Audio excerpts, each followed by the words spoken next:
involved only if the molecules are smaller in size. The food which we eat, they have got complex molecules. These are large molecules where many atoms come together, and those molecules cannot pass that barrier through which the food is absorbed. So it is broken down into smaller molecules which will be able to digest. For example, when we eat carbohydrates, the carbohydrates are large molecules made up of many atoms.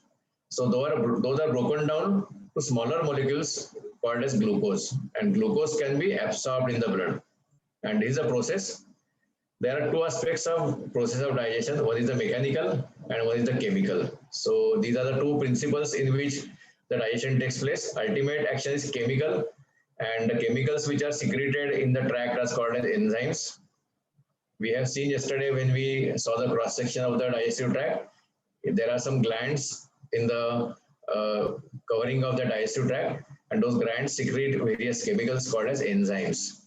And those enzymes are responsible for breaking down the food to simpler molecules from complex molecules. So, and this process starts from the mouth itself. So we'll see how it takes place.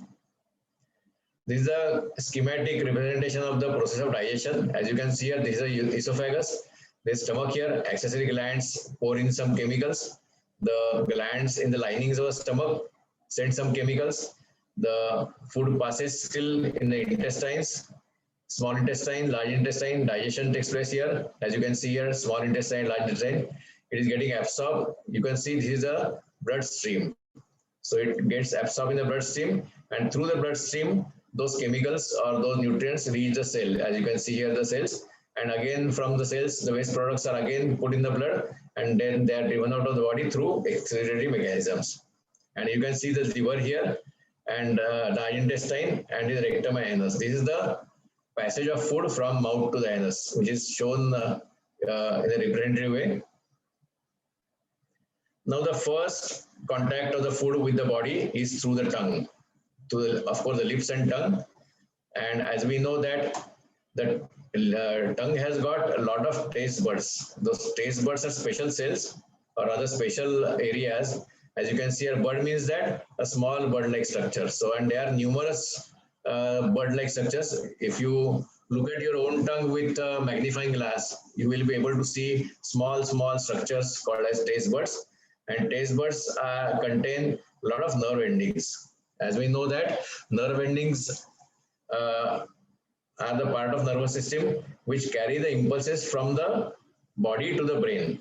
So these are the nerve endings located on the taste buds. So taste buds have special organs, and those are located over the full surface of the tongue. As we can see, surface of the tongue, back of the tongue, and some of the taste buds are located on the palate also. But the majority of the taste buds are located on the surface of the tongue.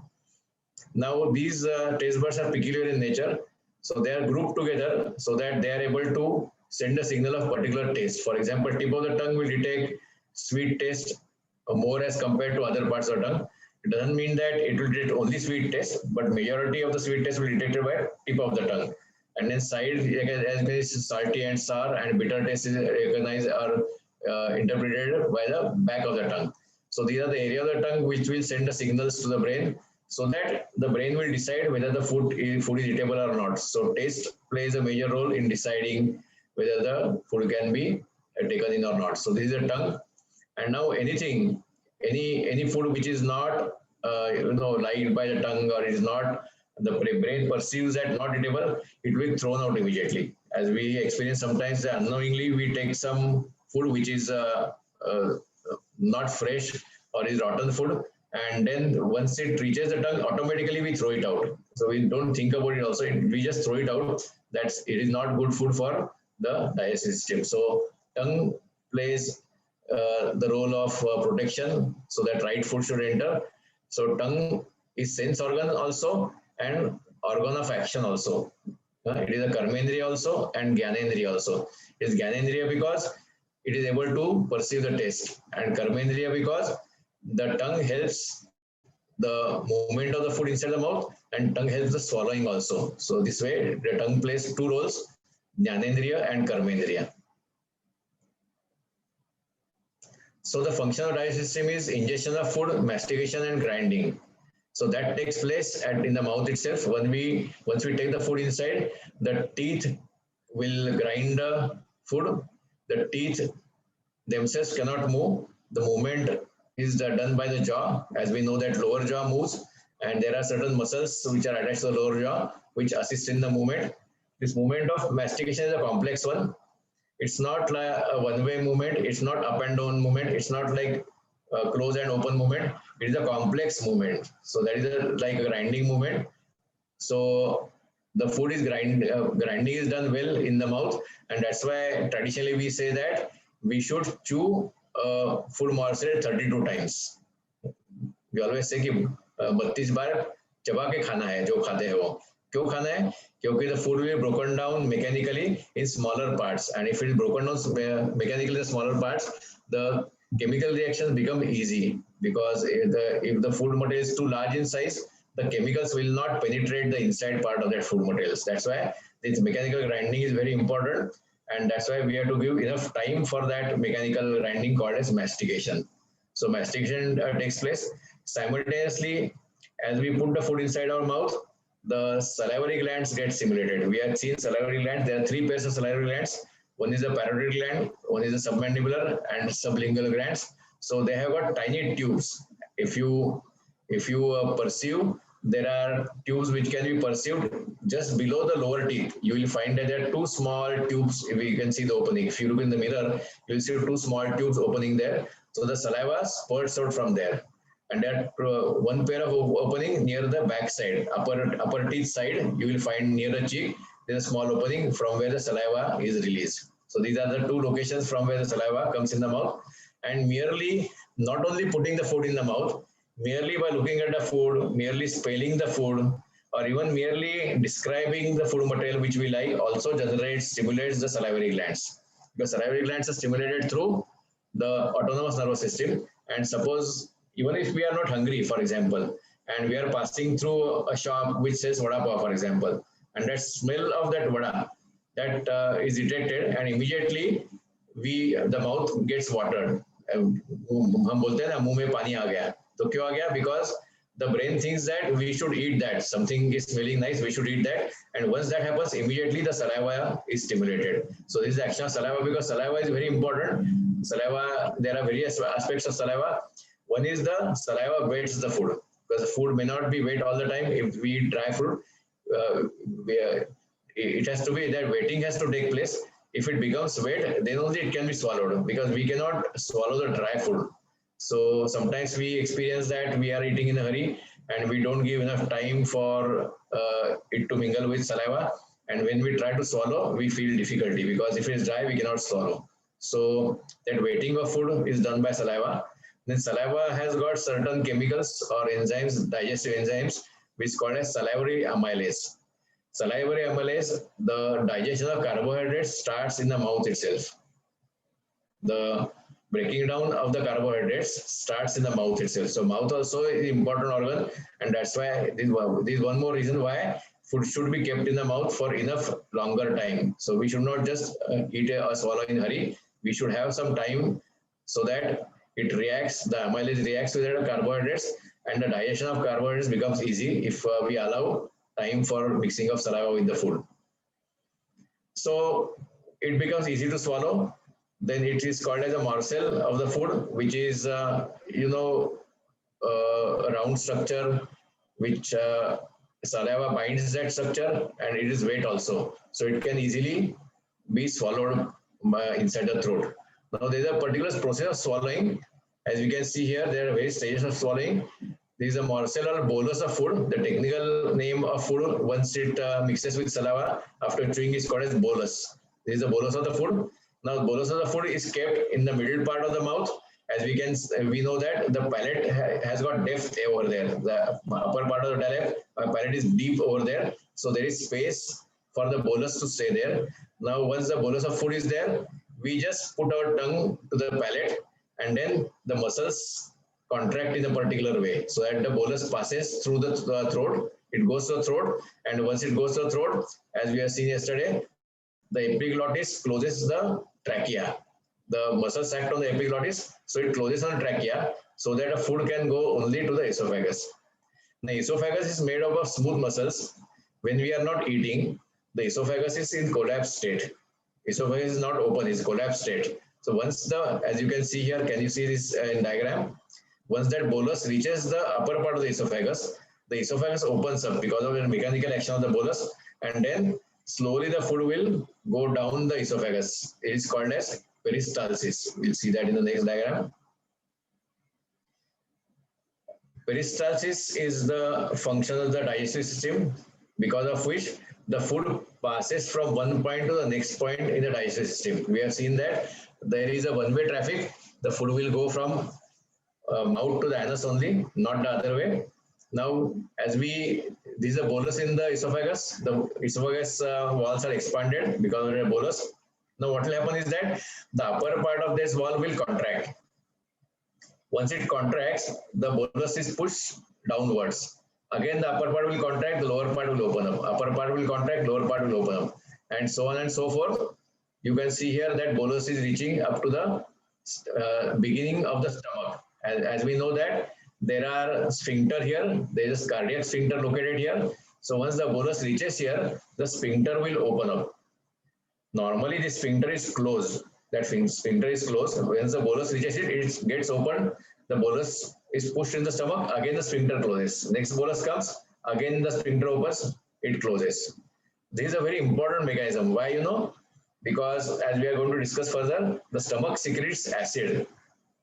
And acid, as we know that acid can dissolve proteins. Acid can dissolve proteins. Now the walls of the stomach are made up of proteins. As we know that every cell has got protein inside. So if we allow the acid to be secreted here, and if we allow the acid to dissolve the cells here of the stomach lining, then the stomach lining will get burst open.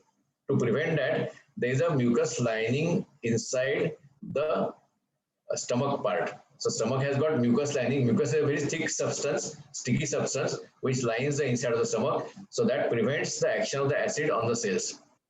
Now the esophagus doesn't have that kind of mucus lining. So if this wall is open and the acid comes into the esophagus, we immediately feel burning sensations. Most of us must have experienced sometime in their life when there is a hyperacidity, we feel burning sensation in the throat. That is because the acid goes to the esophagus and there is a burning sensation because there is no mucus lining on the inside of the esophagus. We don't feel that burning inside the stomach. So even though hydrochloric acid is being secreted there, we don't feel that burning. Why don't we feel? Because it has got a lining. And here in the esophagus, immediately the nerve endings will detect that acid has come out here. So we need to take some action. So we need to take some medication, we need to drink some water or whatever, so that that acid gets diluted. Otherwise, that will damage the inner part of the esophagus. Or if it reaches the throat also, even the throat will get affected. It will get burned because of the acid. So this is the mechanism of this wall located here. And once the stomach is full, the sensation will be sent to the brain. So there are baroreceptors and chemoreceptors. Now baroreceptors and chemoreceptors are like, the special department of police. We know the special department of police keeps on sending messages to head office about what is happening in the society. If there is any unwanted movement or unwanted elements roaming on the street or anything. So without our knowledge, they will send signals to the head office that something is wrong here. Similarly, or something needs to be done there. So for example, there is a traffic congestion, there is a traffic jam. Immediately, the person who is in charge of that will send some signals and then new force will arrive there to control that traffic. So similarly, there are baroreceptors. We detect the pressure or stretch reflex, stretch detectors. So when the walls of the stomach are stretched to the optimal level, they will send signal to the brain that now stop eating. We don't want more food. Our stomach is full. So that signal is sent to the brain, and so the brain says now that I am satisfied. I am no longer hungry now. So I don't want to eat the food. And this is a normal mechanism of eating the food. Of course, we are going to see that later on. So the control of all the satiety and all the centers are located in the hypothalamus. And hypothalamus is the part of the brain which is responsible for the autonomous nervous system also. And the emotions are also generated in the hypothalamus. Hypothalamus is part of limbic system, and that's why the emotions also affect the hypothalamus. So emotions affect the autonomous nervous system. Emotions affect the satiety and hungriness, and then that's why everything gets disturbed if we allow that to happen. If we allow the emotions to override, for example, the example which I gave some time back is that, for example, we eat our full lunch, for example, and then we are walking on the road and we are walking across the vada pav shop. Now there are delicious vadas there, and then we get the smell of that and we feel eating those vadas. So what will happen is that we feel eating like those vadas through emotion. So emotion says that I want to eat my vada. The cortex of the brain says that no, my stomach is full. I just had my lunch. But the emotions will override, and then you'll walk to the shop. You will eat vada. So more saliva will be generated, and more acid will be generated. And when that happens, sometimes what happens that after eating that vada, you walk ahead and you will find that excess acid is coming out because excess acid got secreted, the balance got disturbed. We have seen that the balance is important. All the mechanisms of the body, the function of the body are going through a particular balance. And if the balance is disturbed, the diseases will arise. So this is the one of the ways where diseases arise because we do not have control or we do not allow the natural mechanism of the body to decide what to eat and what not to eat, when to eat and when not to eat and how much to eat. So all that is decided naturally by the body and we interfere in that mechanism by our emotions and by our likes and dislikes, and that's why the system gets disturbed. So this is the way the food goes in the stomach. Now in the stomach, there are crisscross muscles again. The muscles are like this. So the muscles will start contracting and expanding, constricting and stretching. So what will happen is that there is a churning of the food inside the stomach. So food will keep on moving inside the stomach, just like when we put any food material in the grinder which is there in our kitchen. It moves the food moves through the grinder. As we know that, suppose we put any large objects in that grinder, they will become smaller in size. For example, we put, for example, cashew nuts. The cashew nuts will get grounded and they will become small in size. So similarly, the churning of the food takes place. So churning has got mechanical action as well. And secondly, whatever enzymes are secreted in the stomach, they will get mixed with the food very well. And those enzymes need to mix with the food very well so that they can act on each and every molecule of the food. So that's why they have to mix with the food very well. So now there is a peculiarity of the system. The saliva is alkaline in nature. I hope you understand, you know what is alkalinity and what is acidity. The saliva is alkaline in nature. Why alkaline? Because the salivary amylase requires the alkaline medium for its action to take place. So if there is acidic medium in the saliva, the amylase cannot act on the carbohydrates. So that's why we have to restrict the use of acids, because many of us are, because of our lifestyle or some wrong notions, we are used to drinking Coca-Cola, for example, Coke along with food. The Coke is highly acidic material, and if we take Coke along with the food, then the action of saliva will not be proper because it will be acidic medium. So acid secretion takes place in hydrochloric acid. So acid has got two aspects. One is it destroys microorganisms. It is antiseptic in nature. So along with the food, we are likely to ingest the microorganism, and the acid will kill those microorganisms, which will be harmful for the body. And the acidic environment is necessary for the action of the enzymes which are secreted in the stomach. So these are the two roles the acid plays in the stomach. So the enzymes, there are two actions are taking place in the stomach. One is that breaking down the protein molecules. As we know that proteins are large molecules and those are made up of amino acids. Amino acids are smaller molecules and we need to break down the proteins into amino acids so that amino acids can be absorbed in the body. So that process starts in the stomach.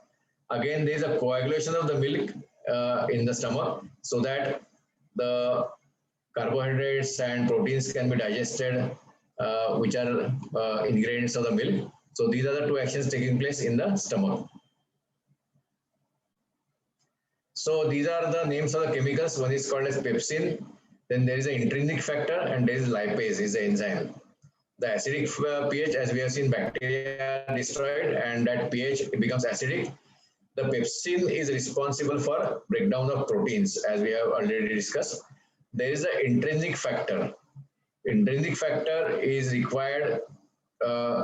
It has to get connected with the food material so that the B12 vitamin can be absorbed in the intestine. If there is no intrinsic factor, the B12 will not get absorbed in the intestine. And the lipase induces the triglycerides to get converted to free fatty acids, so which can be digested easily. So stomach has got important role to play, and the stomach again requires a particular time. As we have seen that the food should be in the mouth for a certain period of time, the food should be in the stomach for at least 3 to 4 hours, depending upon the type of food we eat and quantity of food which we eat. So if we take any liquids, then there is no need to keep that liquid in the stomach for 3 to 4 hours. It will move ahead in maybe half an hour or 1 hour also. Or if it is a semi-solid food, it will take about 2 hours. And that's why we say that whenever we eat food, there is a lot of activities happening in the stomach. And stomach is one of the large organs in the abdominal cavity.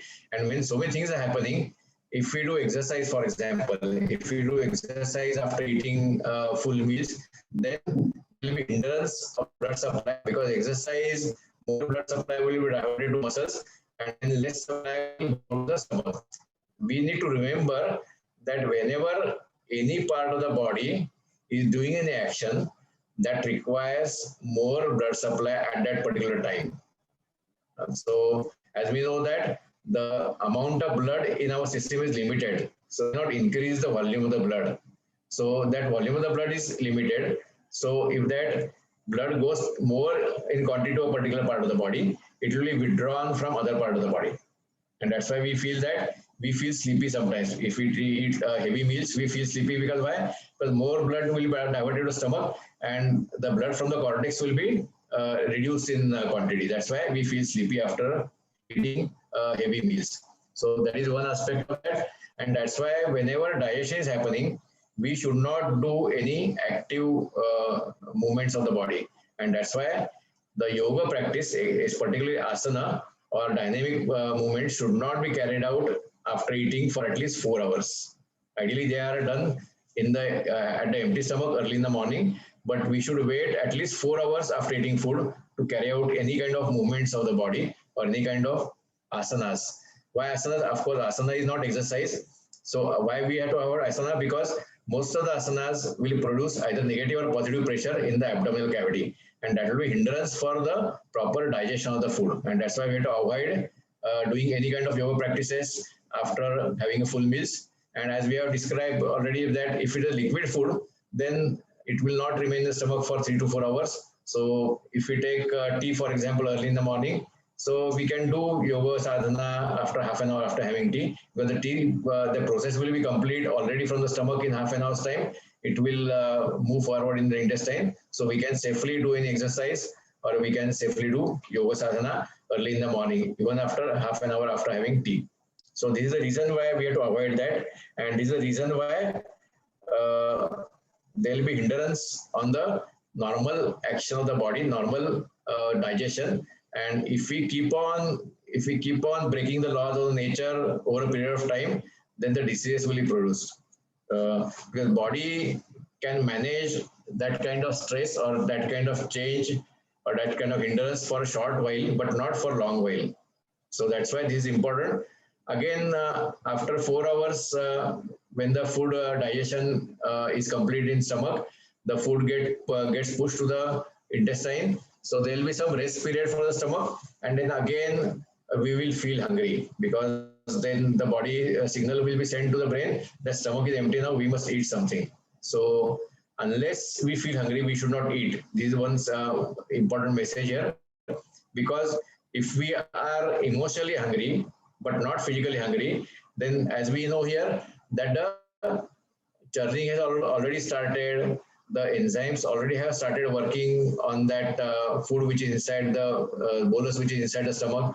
And say after eating half an hour, after eating for sorry, when the half an hour passes after eating, again we put some new food there. Again the new process starts there. So there will be hindrance in that.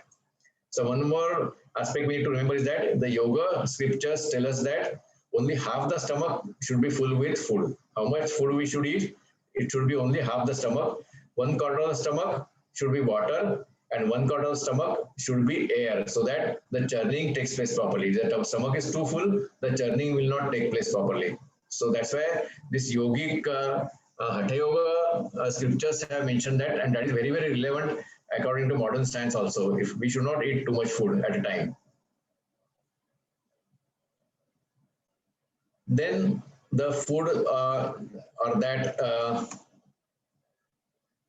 processed bolus in the stomach passes through the part of the intestine called as duodenum. So duodenum is the initial part of the small intestine. Duodenum is a C-shaped structure, and it's once that churning is complete, once the action is complete, say 3 to 4 hours after full meal in the stomach, the pyloric valve will open now. The sphincter will open now, and then that partly digested food will be passed on to the duodenum. So it gets passed to the duodenum fully, so that that valve will close and the stomach will be empty again. Now again, the peculiar thing is that the duodenum requires the alkaline medium. So the stomach has got acidic medium, so that needs to be changed to alkalinity. So that's why in duodenum, sodium hydrogen carbonate is secreted. So that neutralizes acid, and then that maintains the pH level which is required for the further chemical action of the enzymes in the duodenum. So this is alkaline, acidic, and again alkaline. This is the peculiar way it is made. In the duodenum, there is a duct coming from outside. So there are two parts of the duct. One duct is a bile duct, and one is a duct which is coming from the pancreas. Duct is a small tube which starts from the pancreas. Then a tube starts from the gallbladder in just below the liver. These two ducts will join, and it will be called as common bile duct. And that duct will be joined with the duodenum. So that through that duct, the bile is received in the duodenum. Bile is made in the liver, and it is stored in the gallbladder, and that gallbladder will release that bile through the tube.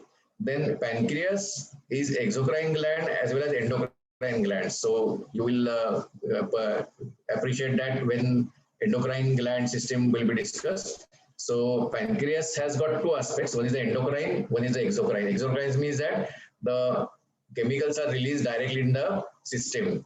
So the exocrine means that the chemicals are released through a tube to the desired part, and endocrine means that the enzymes or the chemicals are directly released in the bloodstream. So those enzymes in the duodenum contain trypsinogen. The trypsinogen gets converted to trypsin, and trypsin assists in further breakdown of the proteins. As we have seen that the breakdown of proteins also already has started in the stomach. So there will be further breakdown of the proteins, because proteins are the foods which are slightly difficult to digest. The proteins and fats are difficult to digest as compared to carbohydrates. So there is further breakdown. Then the alpha amylase present there will break down the carbohydrates further. That process has started in the mouth. The gallbladder produces bile, or it stores bile, and bile is responsible for emulsification of fat. And bile has got peculiar dark color, which we see the feces which are made. So those are, that color comes from the bile which is secreted there. And bile is a dark yellowish color. Now we see that whenever there is jaundice, there is less production of bile. So bile is not in enough quantity in the system. So the fat will not get digested.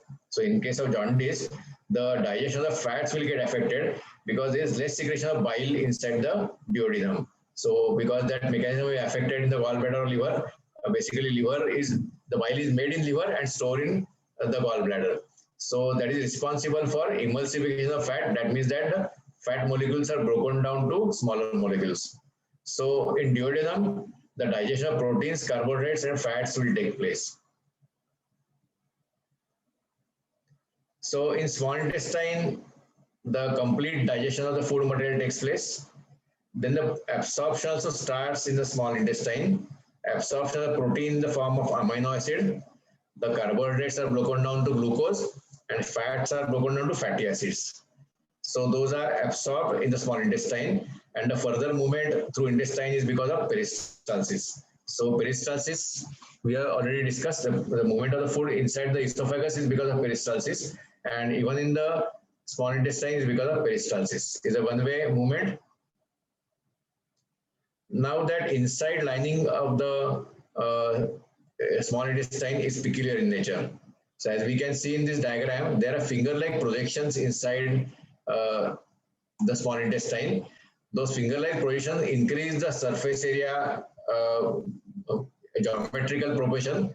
मतलब बहुत ज़्यादा मात्रा में बढ़ जाती है area हमारी. And once that area increases, you can see that there is a lining here of that villi, and there is a larger surface of lining available for absorption of food material, and that's why the absorption takes place here. As you can see here, there is a thin cellular lining here, which is the coating of the villi there, and just inside that the capillaries are located, and that's why the capillaries will absorb that material.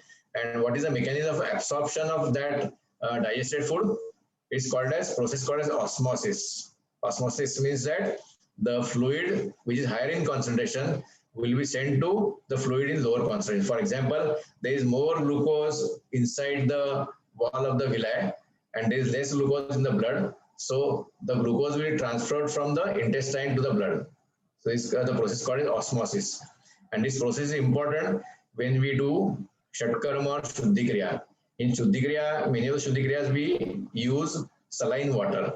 As we know, saline water has same quantity of salt which is there in the body fluids. So if we take that saline water, for example, we are doing Varisara Dhauti and that water reaches the intestine, because of that salinity, the water will not get absorbed very easily, because we want in Varisara Dhauti the water to pass through from mouth to the anus without getting absorbed.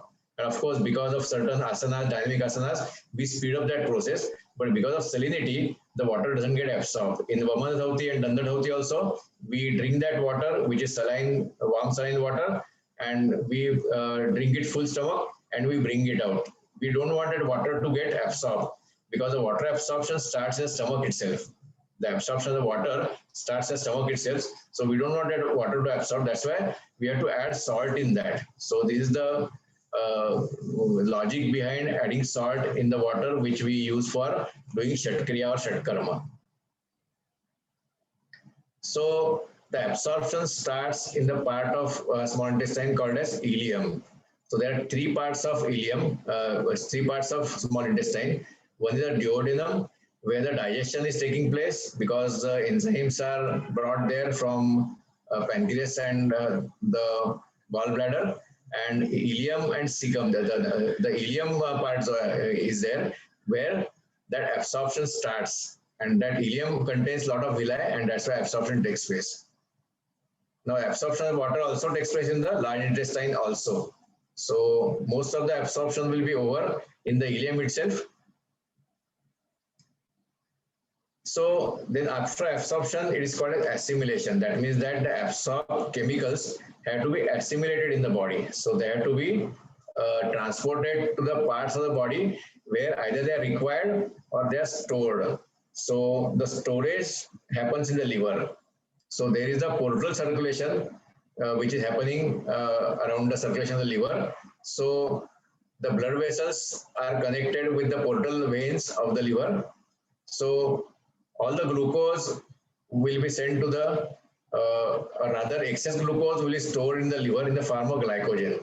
When we eat a lot of carbohydrates, when we eat a lot of sweets, and that much glucose is not required in the blood, we know that there is a particular quantity of glucose which is required, or optimum quantity of glucose which is needed in the blood. So if the quantity is more, that extra glucose will be sent to the liver, and that will be stored in the form of glycogen. It gets converted to glycogen, it is stored there. And when the food contains less glucose, for example, less carbohydrates, and the blood glucose starts going down, the signal is sent to the liver. So glycogen again gets broken down, it is gets converted to glucose, and again it comes to the bloodstream. This is the balance. We had talked yesterday about the balance of the body. So all these mechanism runs in the balance. So whenever the blood sugar falls down, the signal goes to liver, the glycogen gets broken down, the glucose is sent to the blood. If there is excess glucose in the blood, that gets transferred to the liver, it is stored there. So the blood glucose level is maintained all the time. That is a balance. If the balance is disturbed, we know what happens. That when the balance is disturbed due to any reason, there can be diabetes. The proteins in the form of amino acids are absorbed, so they are sent to various cells in the body. So as we have discussed yesterday, the cells in the are continuously dying and the new cells are taking their place, and formation of new cells requires amino acids. So those are the building up substances which are required for a body. So proteins are required. As we know that in young age the body is growing, so young people require more amino acids or more proteins. The fats will be sent to the lymph vessels through the blood vessels and then to the tissues, because fats are also essential for the normal function of cells. Okay? Because we have fats many times. We say that we should eat food which is not having fat, but fat are also required for the body. So we must remember that. Then after the assimilation, after the absorption, the remaining part of the food passes to the large intestine. Now that food material or the material which goes to the large intestine will contain water, and it contains some nutrients or salts also. So the salts are absorbed in the blood again. The excess water is again absorbed in the intestine. Now there is one more important function, which is the lining of large intestine. It contains the colonies of good bacteria. We call them as good bacteria because those are the bacteria which synthesize vitamin B complex, and that also is absorbed in the intestine. Of course, we will not go into the details of how it is absorbed, it combines with what and all those things, because there are some nutrients or some chemicals, they require some binding agent so that gets absorbed, because iron cannot get absorbed directly, it requires some binding agent to get absorbed. So we'll not go into the details of that. So we must remember that some binding agent required for certain chemicals to get absorbed. So B complex is formed here, and it stores the fecal matter. Fecal matter is the unwanted matter which is not required for the body, that is thrown out, and that is mainly made up of fibers and any other material. Like cellulose is not digested in the body. So all those things are present in the fecal matter along with some bacteria also. So that remains in the large intestine. It passes through large intestine. So here we must remember that many times we take antibiotics for treatment of certain infections. And we know that after taking antibiotics, sometimes we experience diarrhea as the side effect of the antibiotics. Why? Because those antibiotics, while killing the unwanted bacteria, they will kill the good bacteria or wanted bacteria in the system also, and then the B complex production will be less, and that will lead to diarrhea. So we know that antibiotic लेने के बाद में कभी diarrhea होता है, तो उसका कारण ये है. So we should know the scientific reason behind that. The defecation. Now there is a again storage here called as cecum, rectum. Sorry, one. यहाँ पर जाते हैं. This is rectum here. Rectum is the end part of the intestine. As we know that we have seen yesterday, from the small intestine, the material passes through the large intestine. Now there is one part called as here. There is one part called as appendix. As you can see, one small projection appendix. Appendix is the only part of the body probably which is not required by the body. But now, of course, the scientists say that it may be producing certain kind of chemicals which are required. But sometimes the appendix gets inflamed or infected, and we call it appendicitis. And that generates acute swelling and pain inside the abdomen. And sometimes it has to be surgically removed as an emergency basis, because if it ruptures, then that will spread all the toxins inside the abdominal cavity. Now we must remember that this is a closed system. So there is a peritoneum, substance called as peritoneum, which is a covering sheath of all the organs of the abdominal cavity. So the there is a protective sheath for the small intestine, for the large intestine, etc. And if it gets infected, then all the toxins will be spread throughout the abdominal cavity, and that peritonitis or infection of that peritoneum is an emergency situation. So you have to get admitted to the hospital and do some aggressive treatment for that. So appendicitis can lead to that. So this is called as appendix. Now there is a rectum is a storage part for the waste products which are generated from the food. So it gets stored for some time. When it becomes full, then there is stimulation which is received from the brain, so that we need to pass out that fecus through the anus. As we have seen yesterday, anus has got two sets of sphincters. One is the external anal sphincter and the second is internal anal sphincter. The external sphincter is voluntary in nature, so we can control the urge to go to toilet for some time. So actually we should not control that. We should allow that urge to pass through, because that is required by the body. But sometimes because of the social requirements, we cannot obey to our body needs. And if the food, if that feces remains in the rectum for a long number of time, it may get hardened, or the chemicals, the toxins may get absorbed in the body. That's why it is harmful to leave that feces here for longer period of time. And because of habit or because of work pressures, we become habituated not to go to toilet when that need to go to the urge comes. Then there will be constipation, which will happen as a chronic constipation, because we are not listening to our needs of the body, and that's why many times we see that constipation is there. And that's why toilet training is very important in childhood. In the childhood, if we train the child, if we train the baby to go to the toilet early in the morning, because early in the morning, most of the time there is no work pressure. And once we become habituated, then the habit will be formed that we need to go to toilet in the morning time only, so that we pass out that feces and then we become energetic, we remain energetic for the day. So if we don't pass out the feces well, then that energy level also will go down. We have experienced that many times. So the feces are made up of undigested waste substances, fibrous substances, and that is a voluntary aspect of that sphincter, so that passes out. Now the anal sphincter will get relaxed when we are doing defecation, and after that again it will close. So we have discussed the physiology of the digestion in brief.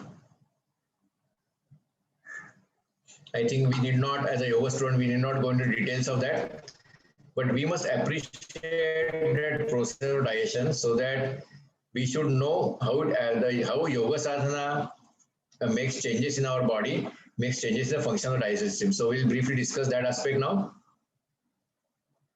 As we have seen that there is a particular time period for the passage of food through the digestive tract. The food remains in the mouth for 1 to 2 minutes, esophagus hardly 2 to 3 seconds, the stomach 3 to 4 hours, small intestine minimum 4 hours, and the total process will last from 48 hours to 72 hours. So when we eat food right now, if we eat heavy food, the process will be complete after 72 hours.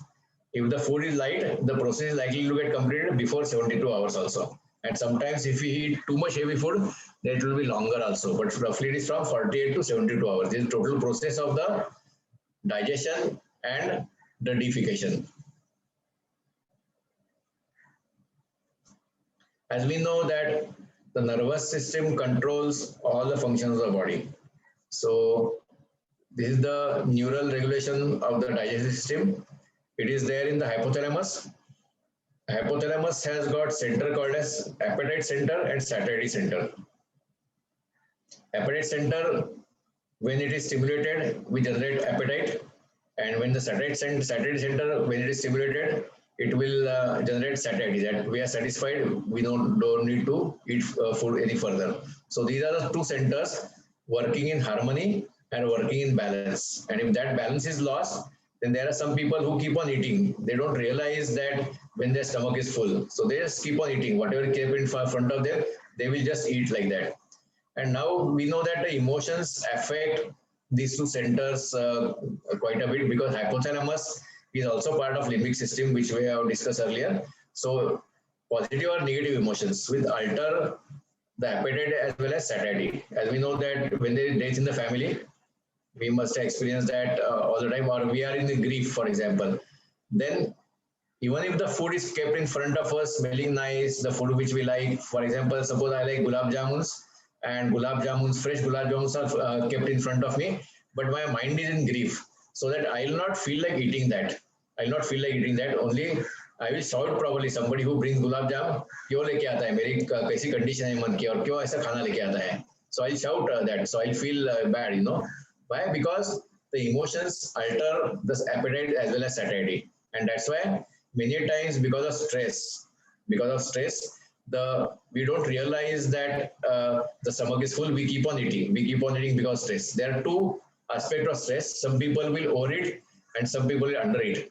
That stress will affect the hypothalamus in that way that some people will have tendency of overeating, and some people will eat less because of stress.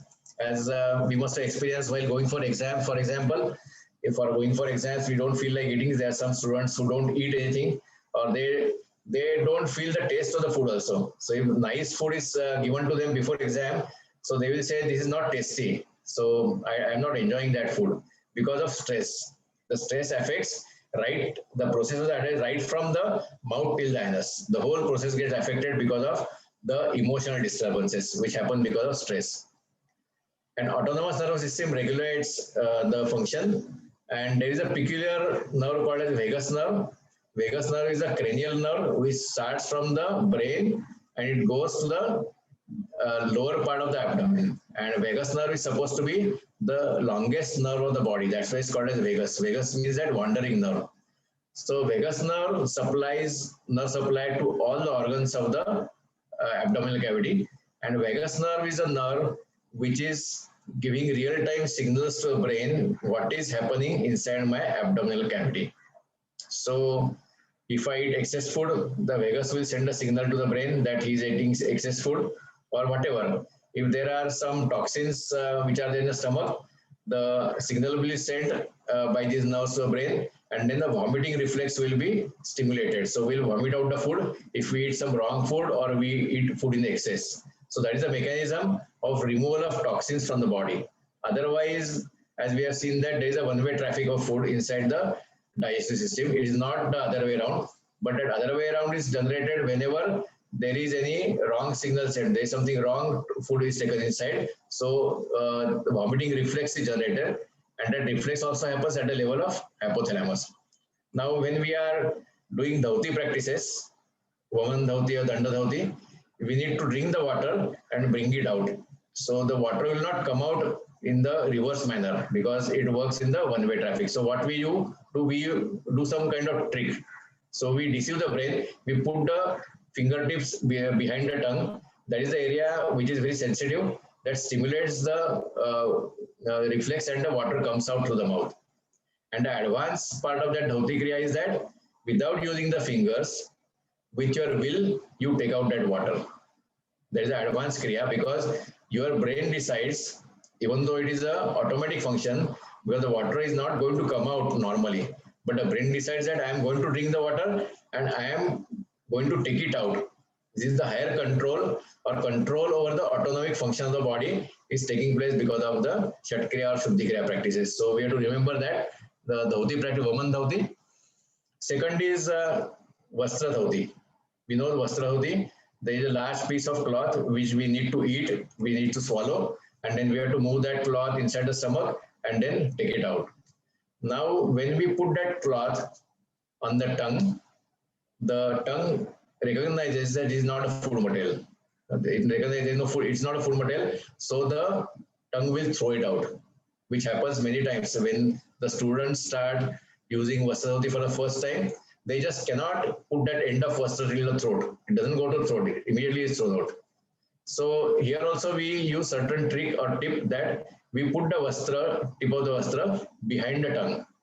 As we know, behind the tongue, there are less taste buds. There are more number of taste buds in the front part of the tongue. You put that vastra behind the tongue, so there are less taste buds, so they are more likely that it can be swallowed. And then you decide by your own conscious will that even though vastra is not a food material, I am still going to swallow that vastra. You decide, your mind decides that, and then you can swallow that vastra. So once you decide, that I'm going to swallow that vastra, nobody will stop you from swallowing that vastra. So this is the power of mind. And this way we get control over the autonomous nervous system. So we can swallow that vastra, and once that vastra is the first part of the vastra goes inside, it is a matter of practice that we can swallow the whole part of the vastra. This is the Vastrasauti. Now Vastrasauti stimulates the inside of the stomach completely. So it rotates inside. There is a massage of that vastra inside. So it will stimulate all the glands, all the aspects of the stomach to produce normal enzymes, so that stimulation takes place, and that's how the cleansing is taking place. So we know that that Shuddhi Kriya lead to Shuddhi or purification. The Shuddhi is nothing but getting back the balance. So Ashuddhi is imbalance and Shuddhi is balance. So we are bringing back balance through the practice of Shuddhi Kriyas, with the balance which is lost. If the balance is not lost, if there is the balance, then there is no need to practice some of the Shuddhi Kriyas. One more aspect is the Danda Dhauti. In Danda Dhauti, we know that there is a catheter, thick catheter, rubber catheter, which we need to swallow. We have to drink water, we have to swallow that catheter and let that catheter go in the stomach, and through the catheter, the water will come out. So there is no need to stimulate with the fingers. Because of stimulation of that, once the catheter goes inside, because of siphoning effect, the water will come out through the catheter. So it's difficult to swallow the catheter again. So the trick we do is that we wet that catheter a little bit, and then we warm that catheter a little bit. As we know that if it is the same as body temperature, it is easier to swallow that food. We should remember that whenever we take excess cold food or excess hot food, the body has to utilize energy to bring it back to body temperature. Just like the air we breathe in, the air has to be brought to the body temperature so that it can go further. Similarly, the food is brought to the body temperature so that it can be swallowed properly. So, and if we eat too hot food and swallow in a hurry, we don't give time for that food to bring back to the body temperature, then it is likely that that will injure the inside mucous lining of the throat and esophagus also. So that is the yogic Shuddhi Kriyas, and how there are a little bit tricks so that we can do those Shuddhi Kriyas in better manner. Now, as we have seen that since the autonomous process, we are not aware what is happening in the food inside the whole tract. For example, if we eat, for example, misal has got a lot of masala in that, there is a burning sensation, we feel burning sensation here. But once that misal reaches the stomach, we no longer feel any burning sensation, right? If we drink lassi, for example, lassi is sweet. So we'll have that sweet sensation in the mouth only, till throat only. But once the lassi goes inside the stomach, we will no longer feel whether it is sweet or not sweet, right? Because it is the unconscious process. But nature has made the body in such a beautiful manner that if something goes wrong, then we can sense that. We can sense that there is a hyperacidity inside my stomach. So we feel that burning inside my stomach. Whenever something is wrong in the stomach, those signals will be generated. They will be sent to the cerebral cortex. They will be sent to the autonomous system as well as the cerebral cortex, the conscious part of the nervous system, so that we know that something is wrong in my stomach. Then there is the pain or pressure which is felt inside the stomach.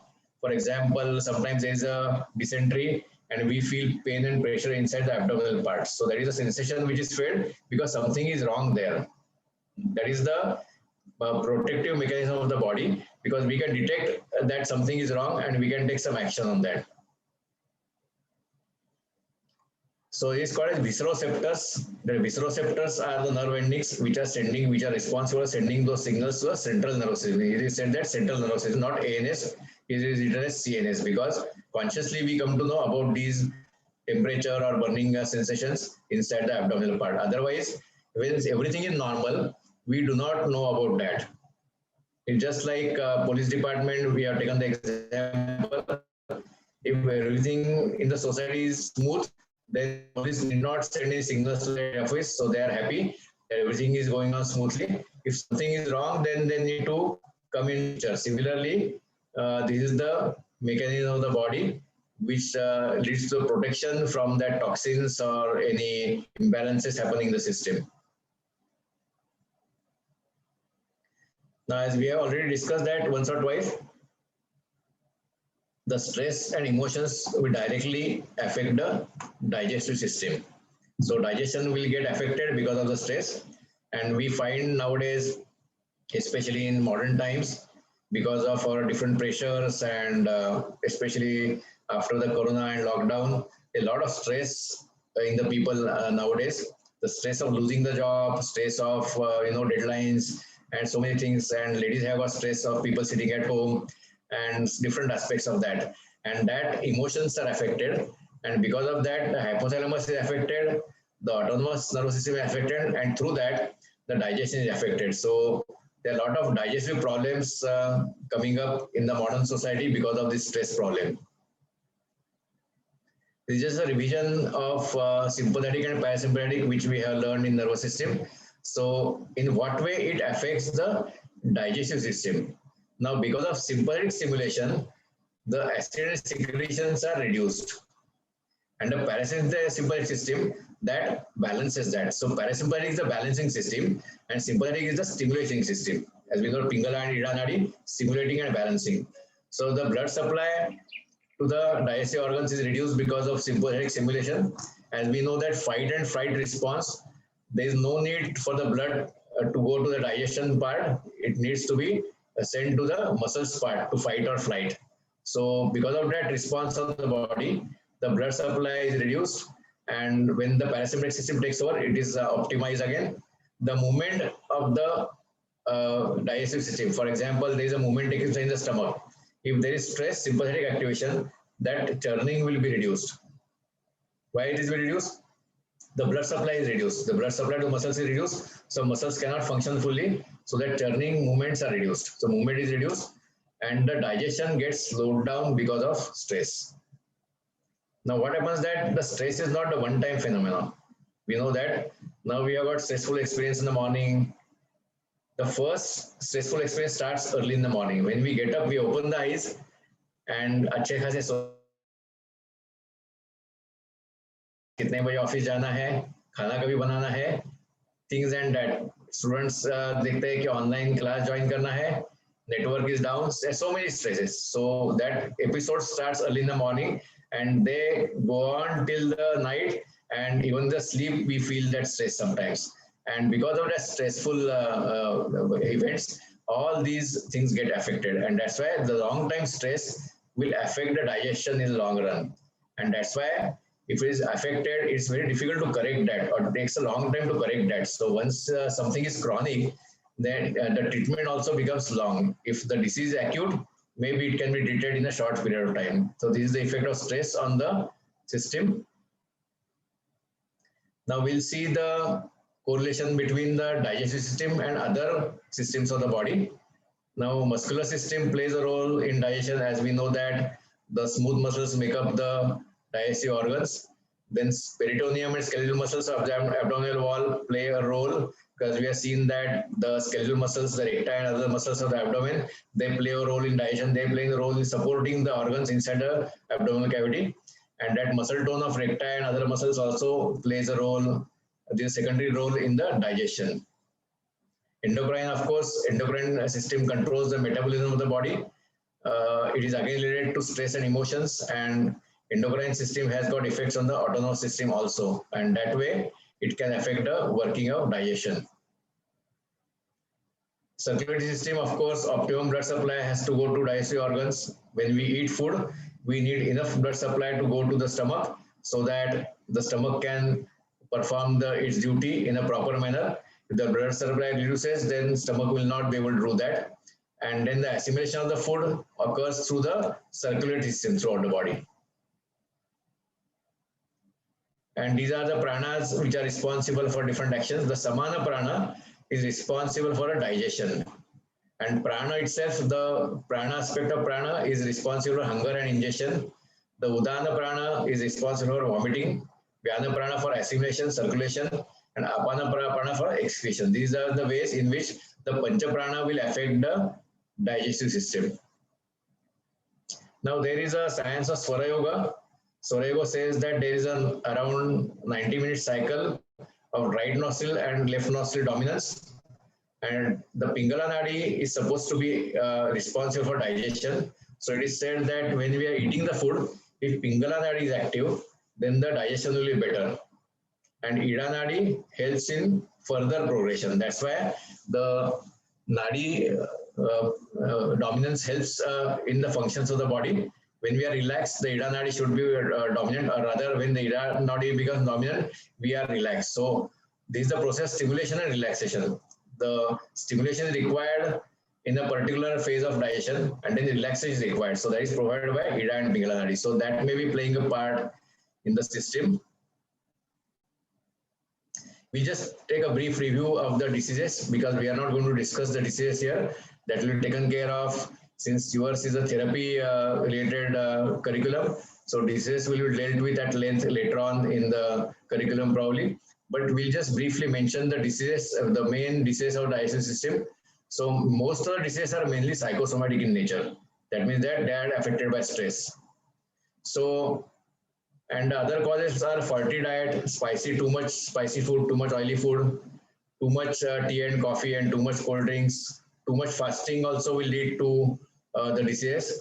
Incidentally, we must remember that if we are doing yoga sadhana, the Hatha Yoga scriptures say that when we are doing Hatha Yoga sadhana, we should not fast. So fasting is, of course, sometimes advocated, but when we are doing Hatha Yoga sadhana, we should not fast. That is mentioned very clearly in the Hatha Yoga scriptures.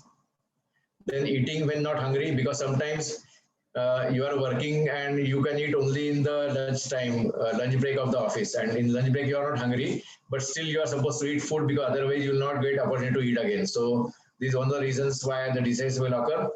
Then eating a lot of processed and fermented food also is one of the causes. Then absence of fruits and vegetables, absence of fibers in the diet, and taking up meals under stress of conditions. Many times in the corporate level, the lunch is taken along with the meetings, and meeting there are a lot of stress inducing factors, and there are stress is happening, and then still you are having your lunch. So this is the cause of the disease again, and taking the meals during the business meeting. One aspect of our Indian tradition is that we keep some time aside for having our food, and then there is a atmosphere generated. Then there's a particular way. Sometimes we have that rangoli around our dish, and then we chant some prayers before the eating the meals. So that leads to preparation of our mind and body for proper digestion of the food, and then we start eating. We don't start eating just like that. So if we follow that tradition, but tradition, some traditions have got some meaning. All the traditions may not be outdated. Some traditions have got meaning. So the main thing while eating the food is that we should be 100% in the process of eating. We know what is yoga. Yoga is the connection of body and mind. And when our mind is 100% in the process, we say that yoga karmasu kaushalam. That means that if we are 100% in any work, that work will be proper. So if we are doing any office work, we are doing studies, we are doing cooking, if our mind is with that process, that will happen properly. Similarly, when we are eating, the full consciousness will be combined with that food which we are eating, the process of eating, and then the digestion will be proper. So that's why these traditions are important. The way the food is served also is important. So when you think about that, you will find the advantages of that. So the causes are irregular food habits of the diseases of digestion. Then habits like tobacco or alcohol, they will lead to acid secretion, excess acid secretion in the stomach. Absence of regular exercise, which is required for maintaining the muscle tone. Then use of certain medicines, like for example, if you use a lot of painkillers, they will produce extra acidity, so that will affect the digestion. And stress is the main cause, of course. These are some of the disorders of digestion. One is the hyperacidity, that means excess acid. Irritable bowel syndrome is becoming more common. Irritable bowel syndrome has got the symptoms of alternate diarrhea and alternate constipation. Ulcerative colitis or peptic ulcer. Ulcerative colitis is an autoimmune disorder. Autoimmune disorder is that the body eats its own tissues in one short sentence, autoimmune disorders. Constipation is because of irregular and wrong food habits, lack of fiber food. Sedentary lifestyle nowadays, of course, is increased because everybody is working from home, and that's why the constipation increase in people. Now, we already discussed that the best time for yoga sadhana is early in the morning because the stomach is empty and that's why we can do all sorts of movements, all sorts of positive and negative pressures on the system. So yoga sadhana leads to the balance in all the body systems. It leads to balance in the nervous system, and that leads to balance in the digestion also. So it is the overall effect. There are two effects of yoga sadhana. One is the local effect and one is the overall effect. Local effect, for example, particular asanas will lead to particular kind of effect at the local part of the body, and every yoga sadhana will lead to central effect which is there in the nervous system. So each and every aspect of yoga sadhana will lead to balance in the nervous system, and through that all the functions of the body will be balanced. This is the basis of actually yoga therapy. Yoga therapy is not that difficult because each and every asana, each and every pranayam, each and every movement, yogic movement is assisting us to leading to balance, and it is assisting in treating all the diseases. So focus may be different, but this is the main principle of that. Now we'll see that the minor complaints like indigestion, constipation get corrected when the person starts yoga sadhana. Even simple yoga sadhana, say period of 1 or 2 weeks itself, that gets corrected. This is the experience of many people who join yoga classes. All these small minor complaints get cured automatically in 1 or 2 weeks itself. Then the yama niyama also plays a role. Ahimsa Satyastaya, the food is earned through a good practice will lead to good digestion. Aparigraha means eating fresh and limited food, not eating too much food just because food is available in the buffet. Don't keep on eating that. So that aparigraha trains your mind for that. Sattvic food puts less stress on the system. In Shaucha, that mind is pure, so that means that diseases are less, and the cleanliness, of course, is one aspect of Shaucha. Shaucha is not only cleanliness, but Shaucha, cleanliness is one aspect of Shaucha. Santosha is that satiety center should be functioning properly. Otherwise, we are not happy. We are not satiated. We keep on ये भी खाओ, वो भी खाओ, वो भी खाओ. खास करके बुफे में जाते हैं तो काफी सारी चीजें लगी हुई रहती है, तो सब कुछ खाना खा लेते हैं. So if we have santosha, then we can prevent atyahara. So atyahara is one of the problems or one of the practices which lead to disease as per the Hatha Yoga also. Atyahara is detrimental to yoga practice also. Then tapa is the efforts to process the food properly. Swadhyaya is the selection of the right food as per the right need at that particular time, depending on the age and season, etc. And Ishwar Pranidhan, Bhagavad Gita describes that Aham Vaishvanaro Bhutva Praninam Deham Ashritaha.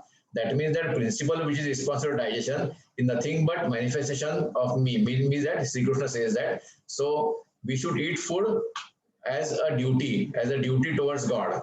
And that is advocate of Bhagavad Gita, so that we will eat only enough food, not excess food or less food. So eating food also is important, and that's why this Ishwar Pranidhana principle helps us in preventing the diseases. Asana and Mudra have got main effects on the abdominal cavity. I'll complete in 5 minutes. Already it is 4:45. So it produces positive and negative pressure in various postures that leads to the toning up of the system inside the abdomen. Vajrasana in particular is good after taking into food intake. Because of Vajrasana, the food from the extremities gets diverted to the digestive system, and that's why it is advised that we should sit in Vajrasana at least for 10 minutes after eating food, so that more blood supply gets diverted to stomach. Mayurasana, it is said that ability to digest poison. That means that we should not take it literally. Mayurasana helps us in improving the digestion. The same will be the case with Uddiyana and Agnisar Kriya also. Yoga Mudra, Ustrasana, all these asanas will put negative, positive pressure in the abdominal cavity. And Prayatna Shaichilya and the Samapati, these are the two principles as per Patanjali for using asanas. And that leads to expansion of awareness, that leads to deep relaxation. And when it is deep relaxation, the digestion is better because there are no stress. So each yoga sadhana leads to balance between simple parasympathetic system, and that leads to balance in digestion as well. So negative pressure, like in Yoga Mudra, the Ashwini Mudra tones up the anal sphincter muscles. Ashwini is important, toning of the anal sphincter muscles. So, and of course deep relaxation, Shavasana, Yoga Nidra, or Dhyana also. The Sankalpa in Yoga Nidra, we can have the positive effect of Sankalpa. We can choose a Sankalpa in such a way that that will lead to positivity in the mindset, and that will lead to balancing of all the functions. Shatkriya, we already discussed. The Vaman Dhavati is useful for removing excess acid. So if there is hyperacidity, under guidance you can do Vaman Dhavati, and immediately one can get relief from hyperacidity. So these are the internal massage. We already discussed that, physical stimulation of the gastric lining, and the salt water acts as a mild antiseptic also, which is used many times in many of the Shatkriyas. Varisala Dhavati or Shankar Prashan speeds up the passage of water through the digestive system. It is very good for taking care of many problems of digestion. That's why Varisala Dhavati or Shankar Prashan should be done once in a year or twice in a year. The speeding up of water will wash out the lining inside the stomach. That's why proper diet, and there are a lot of restrictions advised for 8 days after Shankar Praksharan. So there is enough time to regenerate that mucous lining. Otherwise, it is likely to lead to damage. That's why this care is important after Varisala Dhavati. Especially the yoga practices are good for intestinal movements, balance of intestinal movements. And of course, they remove the blockage in prana. So all the pranas, as we have seen, that Pancha Prana is responsible for the functions of digestion. So when the pranas are regulated, the digestion also will get regulated. The toning of erectile muscles with especially Nauli practices, it leads to better peristalsis and blood circulation. The Tribandhas, because of pressure, they control the prana. And basically the aim of pranayama is mind control. Through the control of prana, we control mind, and through that we can control our autonomous system as well. Antarga sadhana, we already discussed about that. That leads to deep relaxation, and it is good for removal of stress also. And then there is a Shreyas Prayas discrimination. It is very important in our ancient scriptures, Shreyas and Prayas. So what is desirable and what is want? Sometimes there are a lot of wants, because many times we eat food because we want. It is not desirable for our body. So we should be able to discriminate what I want and what I desire.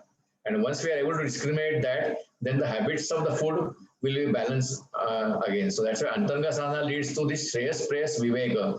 That is very important in our all the spiritual scriptures.